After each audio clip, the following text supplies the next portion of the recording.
পাহাড়বাসীর জন্য সুখবর, দার্জিলিংয়ে জল সংকট কাটাতে অর্থ মঞ্জুর করল কেন্দ্র। পাহাড়বাসীর দীর্ঘদিনের দাবি পরিশ্রুত ও পর্যাপ্ত পানীয় জল। এই পরিস্থিতিতে দার্জিলিংয়ে একটি বৃহৎ জল প্রকল্প তৈরির জন্য তৎপরতা শুরু হয়। কেন্দ্রের কাছে প্রকল্প রিপোর্ট পাঠায় রাজ্য।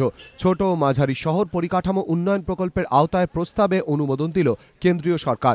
প্রয়োজনীয় অর্থও মঞ্জুর করা হয়েছে। পুরমন্ত্রী জানিয়েছেন, শীঘ্রই দরপত্র আহ্বান করা হবে।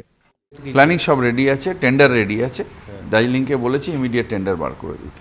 দার্জিলিংয়ের নিচ থেকে যে জলটা উপরে ওই ইয়েতে নিয়ে যাচ্ছে, ওই বাঁধটায়, ওটা পিএইচির, ওটা রেডি আছে। সুতরাং এইটা ডিস্ট্রিবিউশন লাইনটা হয়ে গেলেই দার্জিলিংয়ের জলটা পুরোটাই দার্জিলিং জল। দার্জিলিং জল প্রকল্পের জন্য 169 কোটি 60 লক্ষ টাকা মঞ্জুর করেছে কেন্দ্র। জিটিএ এলাকা হওয়ায় প্রকল্পের 80% টাকা দেবে কেন্দ্র, বাকি 20% টাকা দেওয়ার কথা রাজ্যের। পুরমন্ত্রী জানিয়েছেন, ইতিমধ্যেই রাজ্যের টাকায় জলাধার নির্মাণের কাজ শেষ। কেন্দ্রের টাকায় জল সরবরাহ ব্যবস্থা ও অন্যান্য পরিকাঠামো গড়ে তোলা হবে। এছাড়া রাজ্যে আরও 4টি জল প্রকল্প নির্মাণের জন্য অর্থ মঞ্জুর করেছে কেন্দ্র।